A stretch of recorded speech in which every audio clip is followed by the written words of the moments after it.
বিসমিল্লাহির রহমানির রহিম। প্রিয় দেশবাসী, আসসালামু আলাইকুম। আমি সামিউল প্রধান প্রজাতন্ত্রের একজন জ্যেষ্ঠ নাগরিক হিসেবে বলছি। গতকাল রোববার সকাল আনুমানিক 7 ঘটিকায় রংপুর মেডিকেল কলেজ হাসপাতালের কার্ডিওলজি কেয়ার ইউনিটের পেইং বেডে আমার ফুফাতো ভাই শাহ ফেরদৌস প্রধান ইন্তেকাল করেছেন। ইন্না লিল্লাহি ওয়া ইন্না ইলাইহি রাজিউন।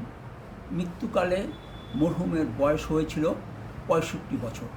মৃত্যুকালে তিনি সহধর্মিণী, এক পুত্র, এক কন্যা ও এক জামাতা রেখে গেছেন। গতকাল বাদ মাগরিব রংপুর ফায়ার ব্রিগেড জামে মসজিদে জানাজার নামাজ শেষে নূরপুর কবরস্থানে মরহুমের দাফন সম্পন্ন হয়েছে। আগামীকাল সোমবার গুপ্তপাড়ার বাসভবনে মরহুমের কুলখানি অনুষ্ঠিত হবে। আপনারা মরহুমের রুহের মাগফিরাত কামনা করে দোয়া করবেন। ভালো থাকবেন। ফি আমানিল্লাহ। আল্লাহ হাফেজ। বাংলাদেশ জিন্দাবাদ।